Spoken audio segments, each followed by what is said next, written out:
Hi, this is Karen Collins, and this is my screencastic report on using Wavepad audio sound editor.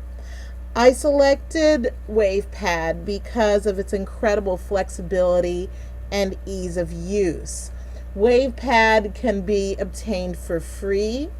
It's an easy download, and it comes with very easy to use buttons and instructions. It's pretty much idiot proof, and that's saying something for me as somebody who is not exactly the most technologically gifted.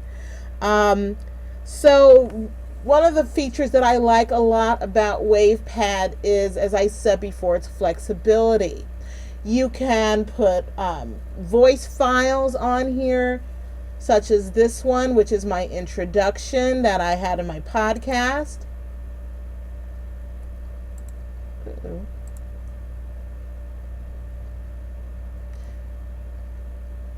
You can also use music files, which can be incredibly easy to do as well. And one of the things that I also like about Wavepad is, and here's the audio file, the sound file, the voice file. Because of the way the screencastic is set up, it's sort of interfering a little bit with the buttons. Hi, my name is Karen Collins. I'm originally from Chicago, now living in Highland Park, New Jersey. So there's my audio file that was my introduction. Now what makes Wavepad so great is that it's so easy to edit within it. You just simply click and drag. So here, I'm going to put my cursor on the part that I want to cut. I simply drag it over, and then I click delete. Boom, we're done. And then you play it back, and you can see what your result is. I'm a professional freelance journalist covering the... So if I don't like what I just did, I just go up to the nice big undo button, which is very clearly at the top. I click undo, and there my original file, the original file before I cut it, has been restored. Okay? If I wanted to save that, then I just go up here, click save. I can also look down here at the counter if I'm working on a time limit. Let's say if I need to make sure this file gets cut down to a certain amount of seconds or minutes, I can look here at the counter. I can also look here at the counter. Okay? And then that lets me know what I'm dealing with.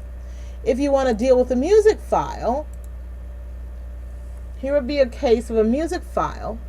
And it's easy if you want to download a file, say from iTunes to this. You would just go to your iTunes, literally drag it into here, and you're able to, it will pop right up in a window. So here I have a file, and the length down here tells me it's 3 minutes, 18 seconds, and 844 milliseconds. So what I want to do is maybe I want to cut this down so that it's only 2 minutes. I'm also a part-time dance teacher, so this allows me to sort of use it for that music as well. Here's a button that allows me to blow up the image itself so I can see a little bit more as far as the sound files. And that allows me to go a little bit more into here if I'm going to cut. And then what you do is, if you play your file and you're watching your time. Stop telling me what to do. So maybe that's 4.8 seconds. So if I want to cut out 4.8 seconds, perhaps what I might do is just go to here, click and drag, delete it, and then it's gone. Okay? Another option as far as editing goes comes with these buttons that are up here, in which this allows me to do all sorts of fun things. I can make my sound louder. I can go over here and I can literally put an echo effect in. I can fade into the sound, or I can fade out.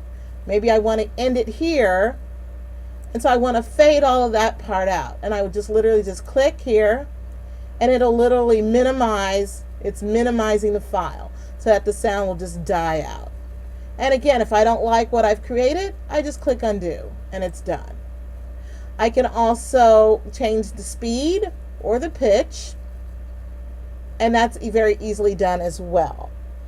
Reliability, it's incredibly reliable. You click it, you can undo it, or you save the file. And once you save the file, it's there forever. And because it's a free program, again, the ease with which it is to use this program, I can't say enough. The only downside that I have discovered is that sometimes if you try to lay on too many effects, if you're trying to amplify it, 400%, and you're trying to fade out, and sometimes if you're trying to do too many effects, the sound can become a little bit slightly distorted. But that's only if you're doing like a whole lot of different effects. For the most simplest kinds of things that you'd be doing, especially for educational purposes, this works just fine. And as far as the uses for instructional or educational use, the flexibility and the ease are really what the bonuses are for using Wavepad. And so that is my report on using Wavepad. Thank you.